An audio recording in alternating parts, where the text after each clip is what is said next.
They probably wouldn't have thought about money as much as Nigel had. Thought about it as opposed to just multiplying it. In his teens, Nigel had been enthralled by the Labour Prime Minister Harold Wilson, who terrified the establishment with his long Yorkshire vowels and his way of explaining in a straightforward way the meanings of money, who had it, how they got it, and why the great many who lacked it might have a decent claim to a bigger share of it.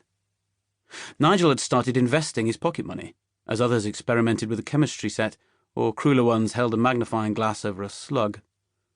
Mathematical ideas that made practical sense. That was what he liked. He thought about becoming an engineer, but his temperament needed a discipline that had more room for disagreement and debate.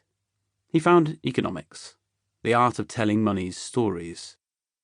Nigel was freer than many in his world because, although he had made plenty of it and parted with little of it, money had no hold on him. The things that others were compelled to buy were for him an encumbrance: mobile phones, televisions. He preferred his old radio and the antediluvian three-piece suite a friend had given him. During the war, his father, Arthur Wilkins, had worked in a factory making armoured vehicles in Basingstoke, a humdrum town west of London. Afterwards, he became a Methodist lay preacher.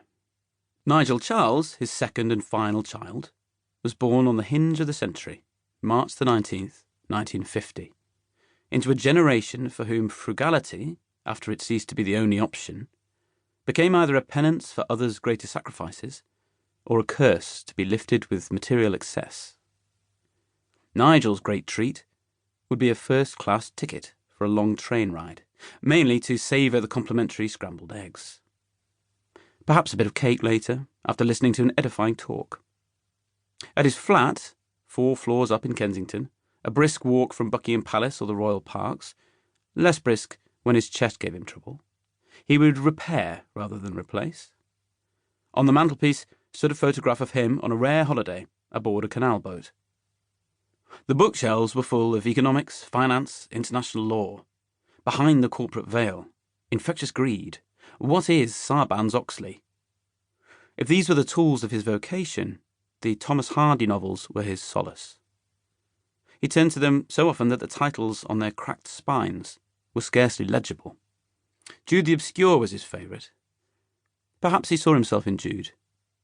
Perhaps he felt the meaning of all those heavy books about the functioning of wealth when he reread the passage about the 3 children. They are found hanging beside a note that reads, "Done because we are too many." Nigel had a single self-help volume too, Overcoming Depression. It looked as though it had never been opened. Nigel had been a quiet child, but with adulthood had emerged a distrust of authority that could approach contempt. For university, he'd moved to the ideal place to indulge this antagonistic streak: Manchester, a city whose inhabitants made a joyful art of insubordination and were prepared to suffer for it. They spoke of the Peterloo massacre as if they remembered it. They took pride in the workers who'd accepted destitution as the price of standing against the slave-owning Confederate suppliers of the cotton for their mills. It was Manchester that had engendered the Industrial Revolution and all that flowed from it, including the Labour Party, whose branch in Kensington, where the average income was the highest in the land, would have, in Nigel, an unwavering candidate in its quixotic campaigns to win control of the municipal council. His comrades noted his effectiveness as a needler of the powerful and called him the Exocet, a missile that's hard to detect until it detonates. Nigel would joke, half-joke, it seemed to those who heard it, that he couldn't say what he did for a job because it was secret.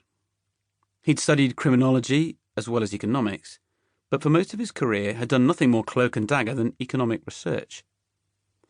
Bankers would hire him to suggest what the next chapters of money stories might be, and he would sketch the scenarios, projecting himself into the mind of the classical economist's stock character, rational and law-abiding.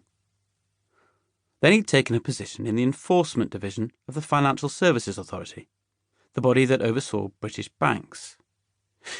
Here, he thought at first, he'd finally found his natural habitat. Nigel was a stickler, the sort who never let you get things done the easy way. At the FSA, he'd soon despaired of what he felt was a reluctance to go after financial crime.